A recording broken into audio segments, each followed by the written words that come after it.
Sir जैसे host है सलमान खान, और जैसे जब वो अपना नज़रिया पेश करते हैं तो कई बार उनको बायस्ड होने के भी लगते हैं। तो वो बताइए कि उनका प्रोसेस कैसा होता है जब वो किसी कंटेस्टेंट्स के पास जाते हैं या फिर अपना फीडबैक देते हैं, तो उनका पूरा प्रोसेस कैसा होता है? क्या वो सही में होता है कि वो अपने पसंदीदा लोगों का थोड़ा ध्यान रखते हैं या पूरे शो के पॉइंट ऑफ व्यू से चलते, क्या रहते? मैंने 16 साल में कभी नहीं ये अनुभव किया कि उन्होंने किसी का पक्ष लिया हो। वो अपने को बहुत खूबसूरती से एक अंपायर की तरह रखते हैं, और अंपायर जो है उसका काम क्या है, न्यूट्रल रह के जजमेंट पास कर। जजमेंट भी नहीं पास करते हैं, वो तो गाइड कर रहे हैं, वो तो अंपायर भी नहीं है। मतलब अंपायर तो जजमेंट देता है, वो तो सिर्फ गाइडेंस देते हैं। जिसको डांटना होता है बड़े भाई की तरह डांट देते हैं, जिसको प्यार से समझाना होता है उसको प्यार से समझा देते हैं। बायस अनबायस मुझे नहीं लगता सलमान साहब करियर के इस स्टेज में उनको बायस होने की किसी के लिए ज़रूरत है। तो ये सब अगेन ये सब इसीलिए ये बातें होती हैं क्योंकि लोग प्यार करते हैं। हो।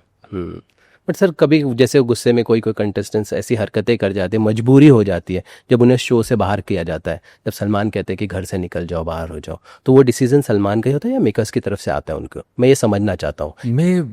देखिए उस प्रोसेस में क्योंकि मैं नहीं जुड़ा हूँ तो मैं नहीं आपको बता पाऊंगा। बट मुझे लगता है सलमान खान साहब की अपनी अथॉरिटी इतनी है कि अगर वो जनरली इस सब में पढ़ते नहीं है, पर अगर वो पढ़े तो उन्होंने अगर कह दिया तो उनका वर्ड फाइनल है। पर ओह, तो कह दिया तो फिर कह दिया तो सब पर्सनली कभी मुलाकात, आप लोगों की बातचीत, क्या कुछ अगर 3-4 बार, इंसिडेंट? हाँ 3-4 बार मिला हूँ। बट हम एक शो पे काम करते हैं, पर लोगों को लगता है एक शो पे काम कर रहे हैं तो अरे हमको मिलवा दो, अरे हमको ये बीइंग ह्यूमन में करवा दो। अरे हम कहा भाई हम 4 बार मिले हैं, हेलो हाय बाय, उनको हमारा नाम याद रहे वही बड़ी बात है बस। तो लास्ट ईयर भी जैसे मिले थे तो बेटी को मिलना था, बेटी ने गाना वाना सुनाया, उनको बड़ा अच्छा लगा, जाते जाते कह गए इसको ट्रेनिंग कराते रहना, उतना ही है। हम कलीग्स हैं। इसको इस तरह से समझिए कि ऑफिस में आप अगर 500 एम्प्लॉयज़ हैं तो ऐसा थोड़ी कि आप हर 500 में से 499 एम्प्लॉयज़ के साथ आप दोस्त ही हो गए और अपने सीईओ से आप दोस्ती आपकी होगी क्या, वो गुरु सब ठीक है नहीं नहीं, वो सलमान खान साहब है। तो रिश्ते की गरिमा इसी में है कि ज़्यादा कोशिश ना करें घुसने के अंदर। तो हम 3-4 बार मिले हैं and he is a very, मतलब जितना हमने मुलाकात में समझा है, he is absolutely gem of a person. Sir आपकी फैमिली भी बिग बॉस एंजॉय करती है वो चीज़ें आपसे? जैसे हम मेरे क्वेश्चंस हैं, फैंस के क्वेश्चन आते हैं, फैमिली भी आपको किस तरह से बातें, यार इस कंटेस्टेंट के साथ ऐसा क्यों हुआ, इसके साथ ऐसा क्यों हुआ, कुछ बिहाइंड स्टोरी बताइए अगर कुछ ऐसी है। आपको कमाल की बात बताता हूँ, मेरे पिताजी पहले देखा करते थे, पिताजी के हार्ट में पड़ गया स्टेंट, तो वो बंद हो गया क्योंकि भाई शो में कई बार माता जी देखती नहीं थी, बेगम ने छोड़ दिया है देखना बच्चे होने के बाद से, तो मैं सेफ हूँ। एक्सटेंडेड फैमिली में तो ऑब्वियसली जब आप जाते हो तो कोई ना कोई कुछ ना कुछ बोलता रहता है, बट मेरी इमीडिएट फैमिली में कोई ऐसा नहीं है जो मुझे कहता हो कि साहब ये क्यों हो रहा है, वो क्यों हो रहा है। और इमीडिएट फैमिली में कोई अभी तो फिलहाल जैसे वाइफ तो देख ही नहीं पाती हैं, पापा को मना हो गया है देखना, पापा को मतलब एक्साइटमेंट मना है तो मैच नहीं देखते, ये सब नहीं देखते।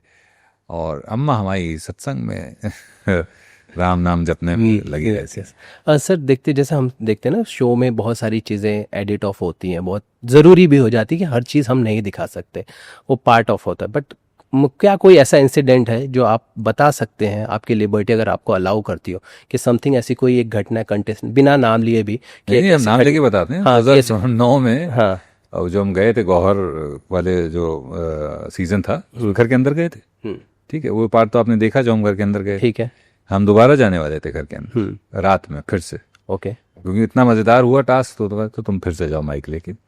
और हम क्या था कि पहले शो में आखिर में एक फिलॉसफी बताते थे, बिग बॉस के घर में 105 दिनों में ये हुआ वो हुआ, अब आगे क्या होगा देखते रहिए।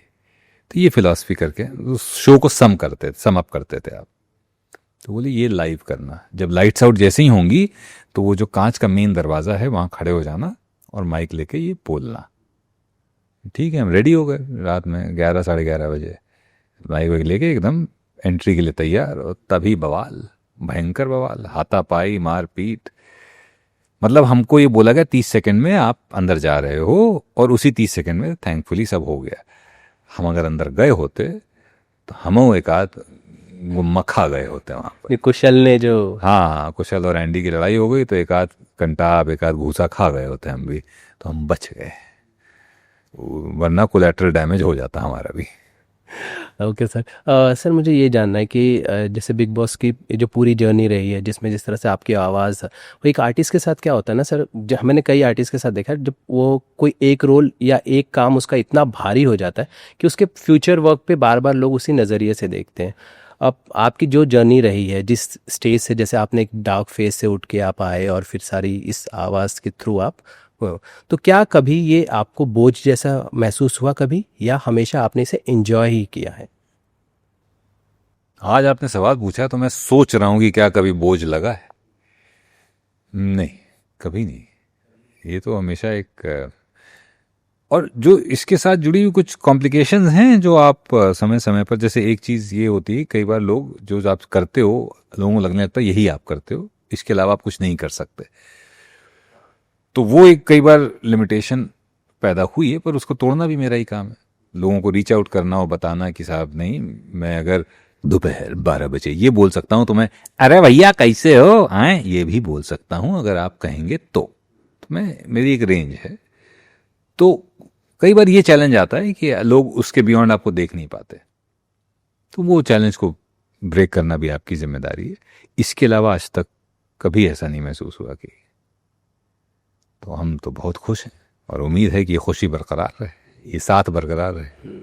ओके सर, हमने इस पॉडकास्ट में काफ़ी कुछ बातें की। Is there any topic any thing जो हम डिस्कस करना चाहे, आप बात करना चाहे, हम कर सकते हैं सर? आपने तो वो भी बातें कर ली जो मैं चाहता हूँ कि लोग करें पर लोग नहीं करते हैं, ट्रेनिंग और वॉइस वाली जो बात है स्पेशली, मेरे ख्याल से तो we have covered mostly everything.